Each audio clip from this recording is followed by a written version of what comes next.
On December 7, 1932, Mittie Maude Lena, a black nationalist, established the Peace Movement of Ethiopia, the PME, at the back of a restaurant on State Street in the Black Belt of the predominantly African American community of the Chicago South Side. In the presence of her husband, William, and 12 other African Americans, Gordan drafted the PME mission statement advocating for black migration from West Africa, political self-determination, and conformity among all dark races.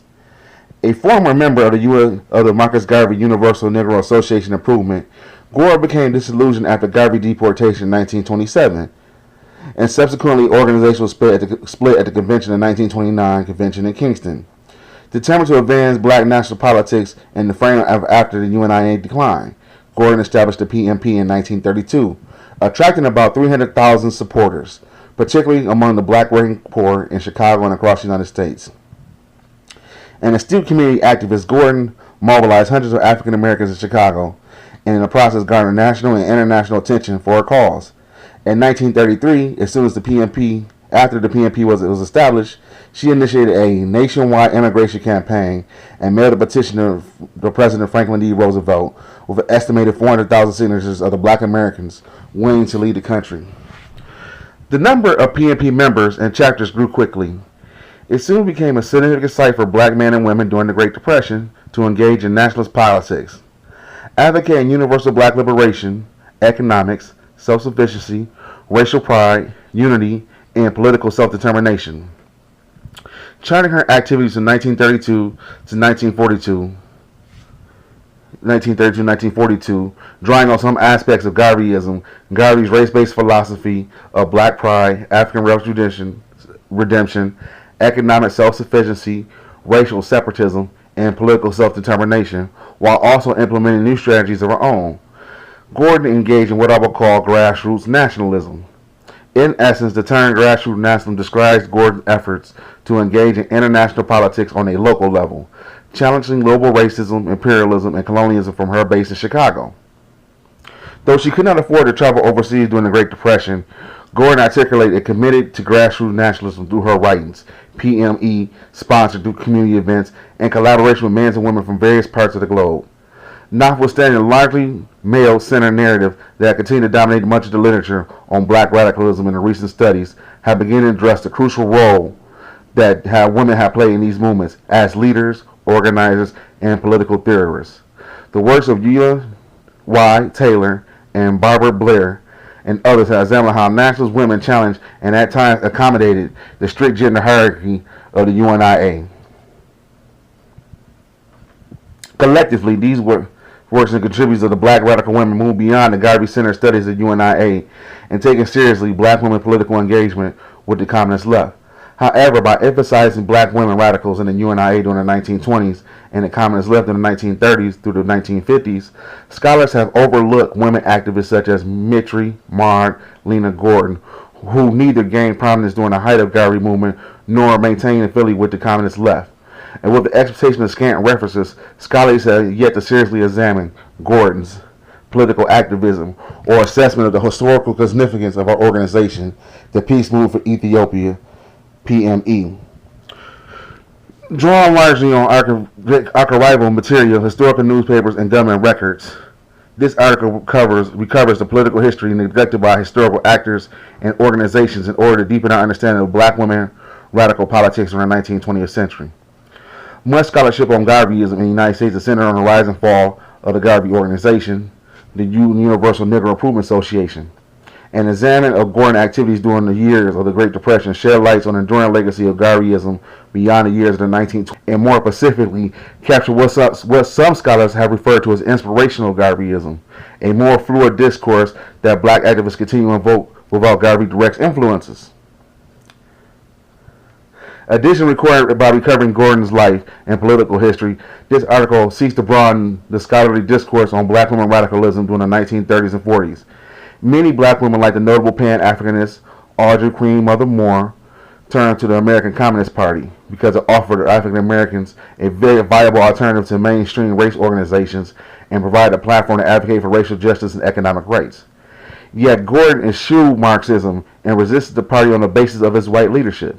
insisting that its sole purpose was to destroy any race-conscious movement and prevent the establishment of an autonomous black nation state. Within the context of the Great Depression, which was ushered in at a time of intense communist repression, Gordan words are highly surprising. However, they do capture a wide spectrum and nuance of black women radicalism during this period. Gordan's pro-capitalist stance emphasized on racial separatism and the support of black migration represented by alternatives to the pro-Marxist interracial labor organization of the communist left. By highlighting Gordan political activities and activism, this article is also contributing to the scholarship on the 20th century black internationalism. Joining the works of Gerald Horne, Greg Andrews, and Barbara Ransby and others, this article illuminates how women were actively engaged in black international politics, linking the struggle of black Americans to the experience of the people of color everywhere. However, exploring Gordan's life and activism, this article expands on scholarship and discourse of black internationalism by shedding a new light on how impoverished African American women engage in international politics on the grassroots level with little access or financial resources, and as a consequence, international travel. Finally, an examination of Gordan ideas and activities revealed complex tensions and contradictions within the nationalist women movement and ideas and political activism during the era. Similar to Amy Jacques Garvey, noted Pan-Africanist and Garvey's second wife, Gordan practiced community feminism, which Eula Y. Taylor describes as a territory that allowed black nationalist women to join feminism and nationalism in a single coherent, consistent framework. Illuminating this tug of war with the characterization community feminist and political thought and a paradox. Gordan maintained dual commitment by empowering both men and women in her life, along with initiating the participation in activities to uplift the community. Further illustrating the paradox nature of her politics, Gordan, similar to Amy Jacques Garvey, made the strategic yet controversial political decision to ally with influential white supremacists. Although she advocated black self-sufficiency and political self-determination, Gordan found common cause with white supremacists who advocated racial purity and thereby supported her migration efforts. Gordan's early childhood years were critical in shaping her interest in black nationalist and international politics as an adult. Born Mittie Maude Lena Nelson, August 2, 1889, in small rural western parish of Louisiana, Gordan spent her early childhood in Louisiana, but not long before moved to Hope, Arkansas, in an effort to find a better job and education opportunities. The education system in Webster Parish thought her parents' plan to provide a decent education for Gordan and her 9 siblings. According to Gordan, school activity facilities for colored children was so bad in Webster Parish that the 3rd grade was as high as one can get because the pressure was so strong against educating Negroes. Local resistance against black education, coupled with vast disparities in equality between white and black schools, confirmed her parents' decisions to move out of Webster Parish in 1900. The family moved to Hope after Gordan's father, Edward Nelson, became a minister of the Colored Methodist Episcopal Church. That year, and asked to be transferred to Arkansas. To his dismay, however, educational opportunities for African Americans in Arkansas was no different from what they left behind. Her father was the son of a former slave and had been denied formal education. So according to Gordan, her father loved her so much, he decided to get him out of school and teach him the teachings of Bishop Henry McNeil Turner, laying her foundation in the decision to embrace Garveyism later in life. The itinerant African Methodist Episcopal AME church preacher Turner began advocating for immigration when his political prospects abruptly ended after Reconstruction, convinced that an extinction was the only likely outcome for African Americans who choose not to immigrate. Turner appealed to the African Americans to lead the country during the late 19th century. His writings underscore his nationalist vision and strong affinity for Africa, and ideas that Gordan began to embrace at an early age. These were formative years for Gordan, as she was exposed to the harsh realities of Jim Crow and the scope of the black condition. She traveled with her father to church events across the South. Gordan encountered the same racial disparities she witnessed in her own community, and she wrote while traveling. And I found thousands of people suffering under the same conditions as we were. And during this period, she developed a deep sense of race consciousness, which was only intensified after witnessing a lynching. 2 years after the landmark case Plessy versus Ferguson decision was upheld in racial segregation. Gordan later explained, "I saw the lynch mob of 600 men pass by my home when I was 9 years old. They lynched this man, William Street, near Dorian, Louisiana. Since then, I've been the most unhappy person that ever lived." Largely driven by racial oppression they encountered and deeply influenced by Bishop Turner's teachings, African American residents in Arkansas turned to the American Colonization Society, the ACS, for financial aid to lead the country. A religious organization, the ACS was initially founded in 1816 by Reverend Robert Finley and a coalition of white slave owners and Quakers who opposed slavery. While they supported abolition, members of the ACS maintained their religious prejudice against an established organization on the belief that African Americans cannot peacefully coexist with whites. Although from 1817 to 1866, the ACS played a significant role in relocating some estimated 13,000 African Americans to Liberia, and in 1822 established the nation as a colony for free blacks. While the engines of immigration spread rapidly across the United States during this period, more than one-third of the immigrants who were located in Liberia originated from the state of Arkansas alone. Although Liberia theory was significantly declined by the early 20th century, it helped lay the foundation for black Southerners interested in the teachings of Garvey and early black leaders, including Bishop McNeill Turner and African American educator Booker T. Washington. Garveyism programming blended pre-existing strategies familiar to rural Southerners, while adding elements they appropriately addressed during the post-war settings in the 1920s. While the UNIA headquarters were located in Harlem, local chapters rapidly going through southern states during this period. By 1919, black residents of Arkansas were already circulating copies of the Garvey movement official periodical, The Negro World, and some making efforts to form UNIA chapters. Within 7 years, African Americans in Arkansas established more than 30 UNIA branches in the state, representing more branches than in the state of New York. It is likely then that Gordan would have been first exposed to Garvey's teachers while living in Arkansas. However, her relocation to Chicago marked a turning point in her life, where many other black Southerners who collectively resisted Jim Crow and white supremacy during the World War I era, Gordan moved to Chicago during the years of early migration. Between 1917 and 1918 alone, 50,000 black Southerners migrated to the city in search of better jobs, education opportunities, and primarily industrial and domestic service. For young African American women like Gordan, northern cities had additional appeal as places in which to escape widespread racial and sexual violence in the Jim Crow South.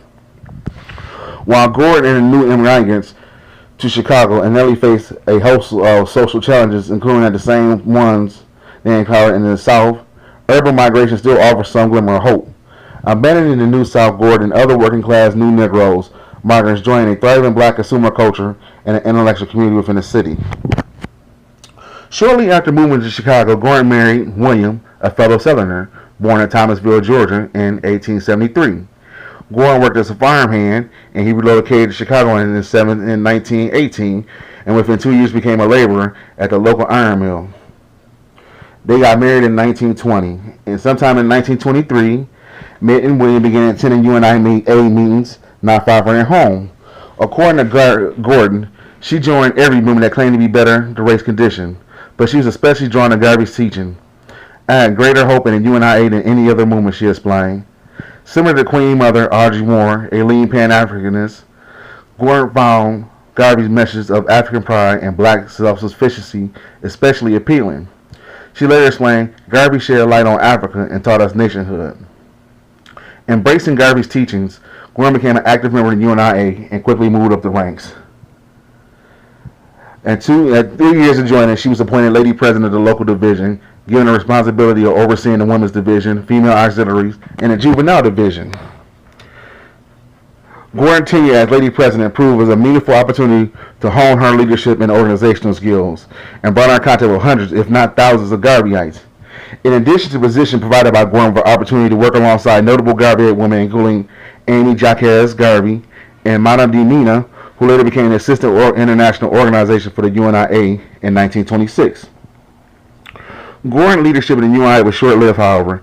In 1929, 2 years after Garvey's deportation, Gordan attended the UIA 6th International Convention in Kingston, where she claimed had spent 2 months in Garvey's home. Although the full expense of her experience is unknown, Gordan became frustrated with Garveyite men at the conference who resisted her leadership. In Gordan's words, she was disgusted with their conduct. And as Jacques Garvey later acknowledged, the man at the head of the organization as usual tried to hamper Gordan. These challenges combined with a major UNIA split and it resulting in two separate factions, one led by Garvey in Jamaica and the other based in the United States, frustrated Gordan, who decided to part ways with the UNIA afterward. Determined to advance black national politics, Gordan set out to find other political alternatives in Chicago before making a attempt to establish her own organization. Her restaurant was only doors away from her apartment on State Street, which would prove crucial in her engagement in national politics and grassroots internationalism. Like many other Garvey leaders and members of the rank and file who embraced Garveyism belief in economic development, Gordan and her husband were small business owners. In addition to building a livelihood business ownership and also boasting African American engagement in politics. The same was true for people of African descent in other parts of the globe. In London, for example, Amy Ash was Garvey's first wife, who helped establish the UNIA in 1914, owned a restaurant that became a central meeting place for Pan-African leaders during the mid-1930s. Similar, Gordan used her restaurant in Chicago as a physical space to strategize and develop relationships with potential allies. During the 1930s, this restaurant became known the location for Gordan's first meeting with a man who calls himself Amaz Ataki. Born in the Philippines in 1900, Ataki, whose real name is Portugal Marcella, arrived in Chicago sometimes during the early years of the Great Depression. Posing as a Japanese, Takasi had been speaking with local black leaders at the UNIA meeting across the city in the Midwest. While Satake adopted a Japanese persona in an effort to secure more approval among Japanese sympathizers in the African American community, Taishinja also had an appendix for misrepresenting himself to everyone he met. It was during this period he crossed paths with Gordan. Sometimes in 1932, Taki met with Gordan at a restaurant and shared plans to establish a Pacific Movement of the Eastern World, the PMEW, a pro-Japanese organization that supported unification of people of color globally. According to Gordan, she founded the PMEW especially appealing because of Taki's support of black political self-determination through West African immigration. I had already decided to go with the organization, she later remarked, after I found there was no hope of going to Africa through the UNIA.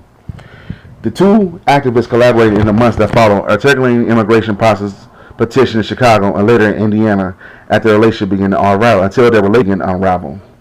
From records of the FBI indicated that the source of the conflict was financial. Gordan attributed the conflict to ideological difference. Recounting the course of the events later, Gordan says that she parted ways with Taki because he proposed immigration to Manchuria instead of West Africa. This is significant, revealing Gordan's early struggles to reconcile her Pan-African vision with a desire to forge alliances with other people of color. Although she had been drawn into Taki's interest in black migration, Gordan can only envision relocating to Liberia or some other place in Africa. Her new ally, however, had a different vision. It was only to maintain her Japanese disgust. In September 1931, the Japanese military invaded Manchuria, initiating what would become a 14-year occupation of the country. While some disparaged Japan's imperialism impulse, others praised the nation's success in expanding territories and influence. Since the early 20th century, when Japan military defeated Russian warships during the Russo-Japanese War of 1904 and 1905, some race leaders, including influential civil rights leaders W. Du Bois and black nationalist Marcus Garvey, lauded the Japanese as an example who demonstrate the fallacy of white assertions that people of color were inherently competent or inferior. The 1931 Japanese raid of Manchuria, though a source of contention, reinforced some sentiments among certain members of the African American community, and therefore the efforts of individuals like Amasi Yataki and Saratoga Takahashi, an influential Japanese national affiliated with the Black Dragon Society, also helped to increase pro-Japanese sentiments. Despite the fact Gordan viewed Japan as a model and a potential military ally, she was unwilling to support African American migration to Japan's newly conquered territory. In her view, West African immigration was crucial for the redemption of Africa from European colonialization. Therefore, Gordan reasoned, Africa provided the only logical destination for peoples of African descent. Unwilling to acquiesce to Takashi's proposal for yet an advance of immigration to West Africa, Gordan decided to establish her own organization.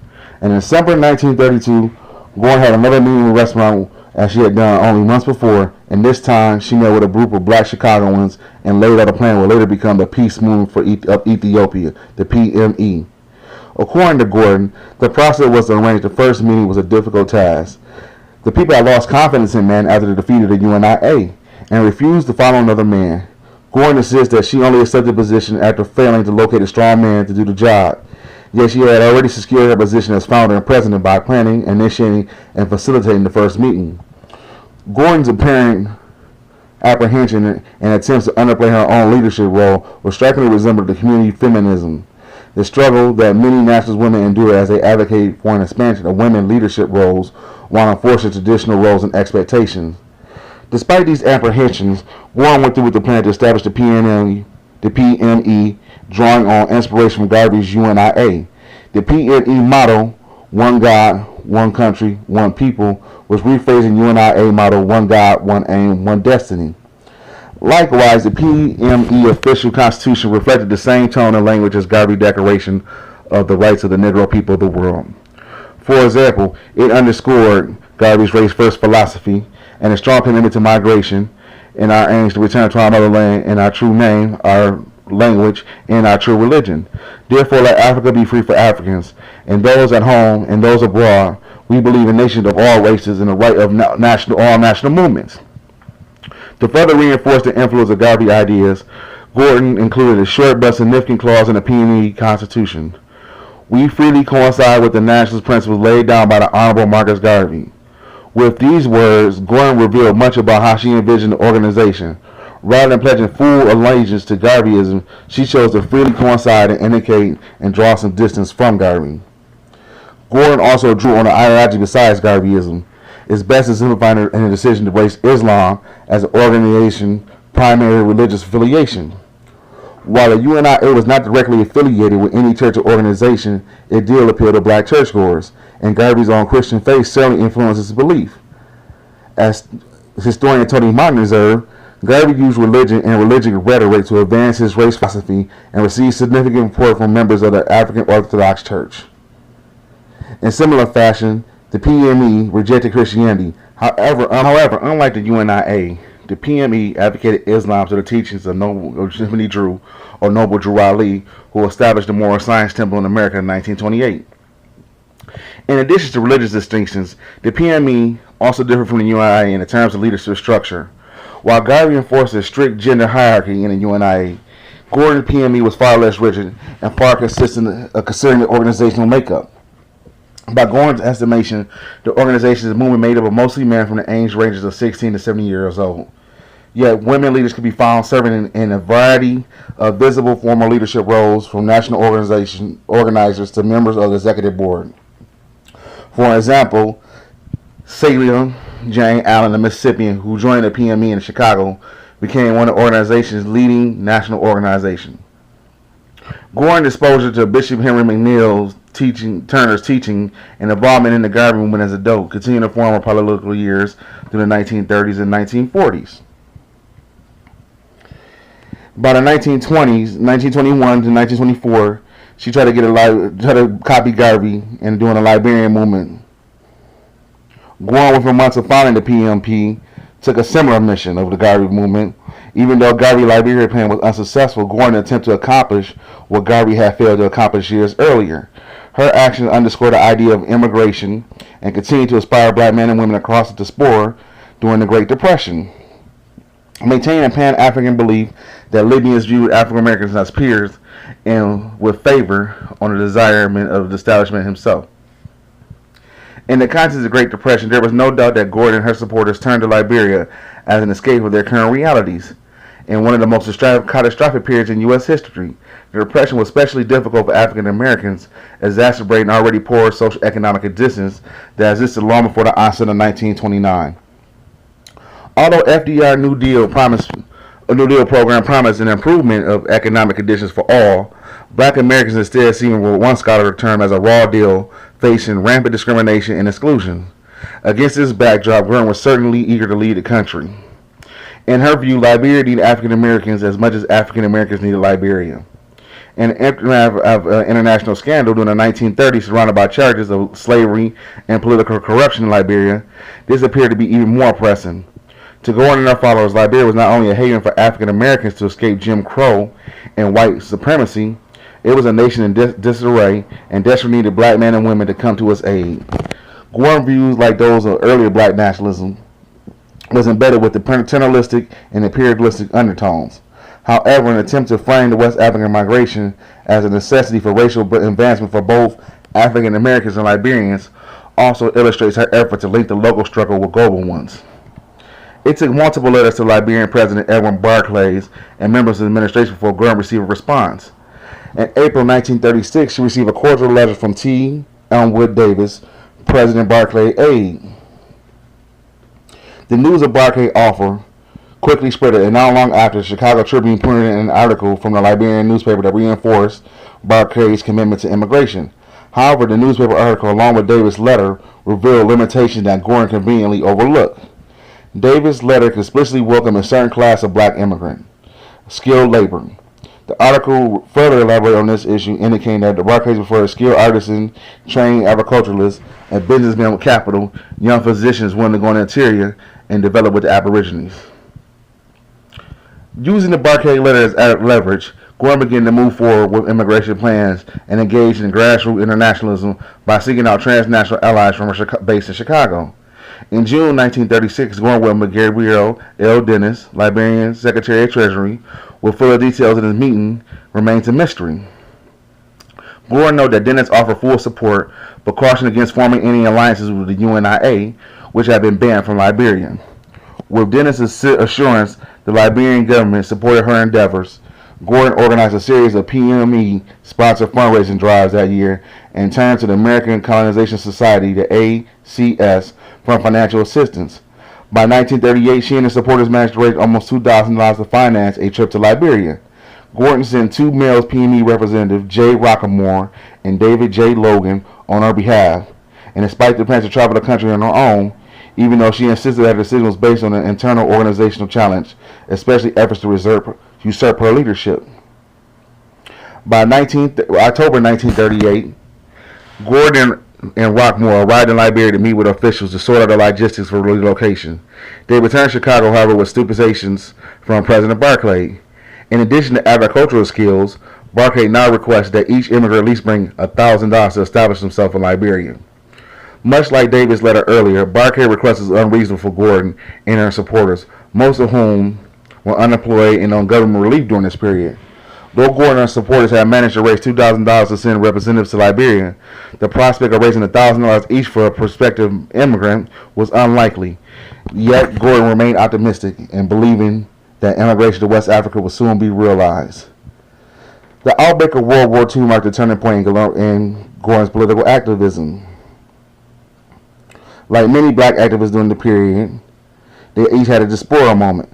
Gordon was critical of the war, but also viewed it as a pivotal opportunity for black people to confront global white supremacy and secure economic and political freedom. Writing to a group of supporters in 1942, Gordon urged them to be a good cheer for those who are suffering now will not have to much longer. Everything is working out in our favor all over the world. In the near future, she optimistically predicted, the black man will be free. Maintaining a deep sense of optimism and urgency, Gordon joined a vast diaspora community of activists confronting global racism, imperialism, and colonialism during the early 1940s.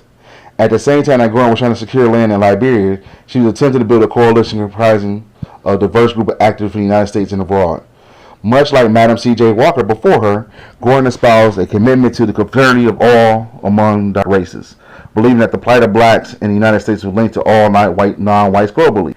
Walker, the first African-American female millionaire in the United States, had established the International League of Dark People, or the ILDP, in 1919, with notable black leaders including Marcus Garvey and A. Philip Randolph, who later organized the Brotherhood of Sleeping Car Porters, the first black-led labor union. According to historian Judah Stein, the ILDP proposed to advance the interests of darker people, the Third Ward in present-day language, through education, organization, and agitation. Although this was short-lived, the ILDP provided political space for black and Asian activists to collaborate. After parting ways with some in the PMEW in the early 1930s, Gordon maintained a pro-Japanese sentiment and believed that the struggle for black liberation was all-encompassing, including all other dark races battling racial oppression in a white-dominated world.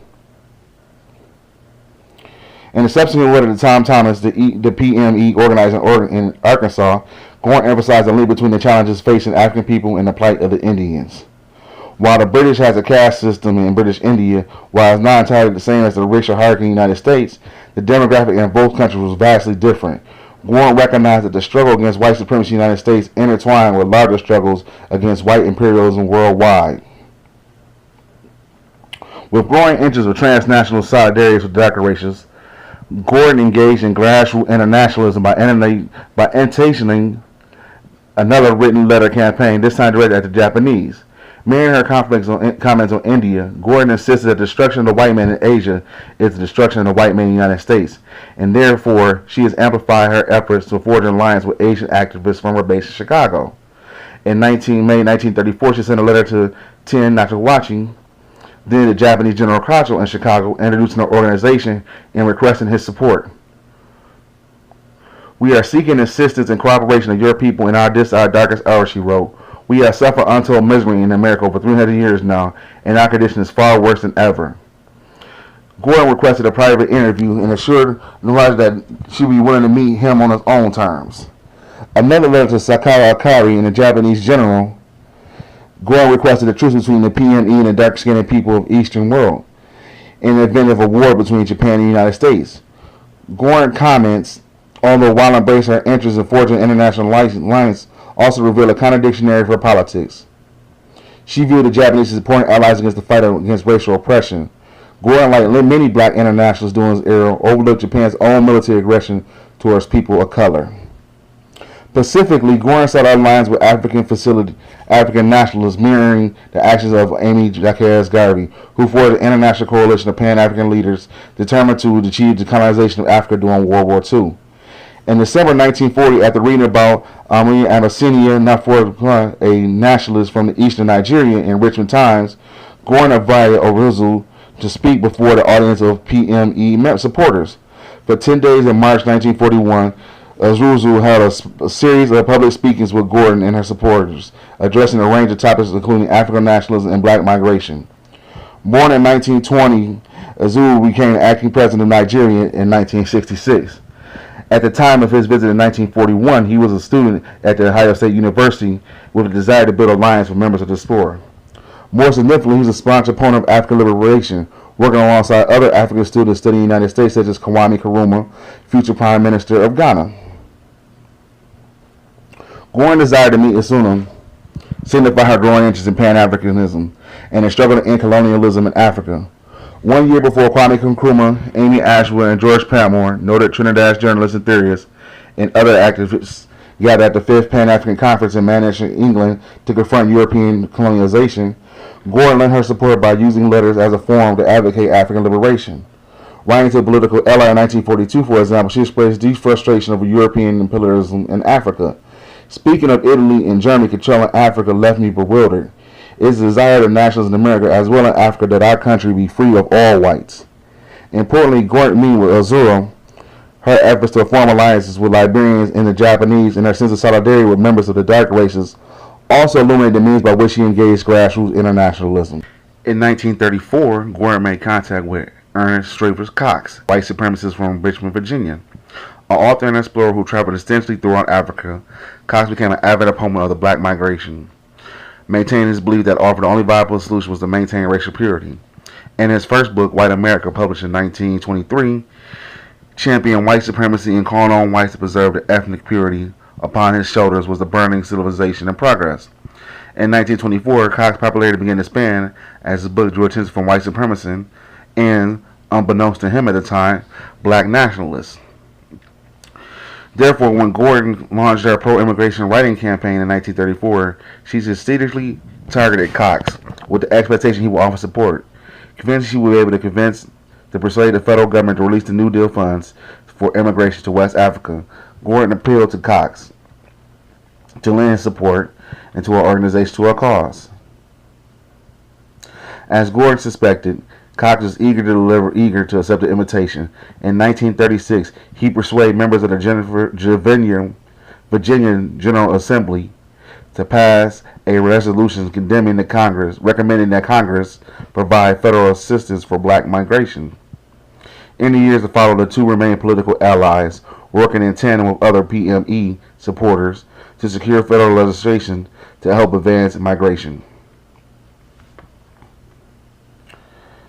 So she tried to do advanced migration. So this was kind of a black eye on her. In similar fashion, Gordan sought out a political alliance with Cox and later Senator Theodore G. Biblo, an outspoken white supremacist from Mississippi. Similar to other black nationalist leaders, Gordan embraced racial essential views, glorified blackness, and emphasized the importance of race separatism. Accepting biological notions of race, which now have been repudiated, Gordan and other black nationalists found a common cause with white supremacists. Importantly, Gordan maintained that such alliances will help bolster her political leverage. Similar to Marquez Garvey, who also collaborated with Cox, Amy Jaquez Garvey, who also collaborated with Cox and Biblo during this era.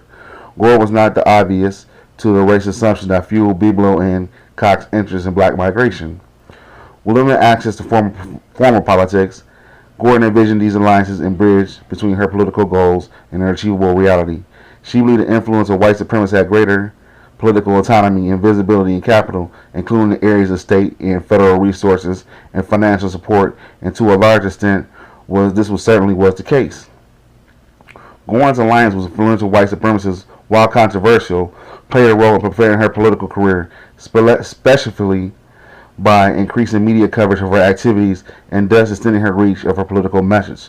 Furthermore, her collaboration with Cox and Biblo also set the stage for the introduction of the 1939 Greater Liberia Act, a congressional bill that called for the millions of dollars in federal aid to relocate African Americans to West Africa.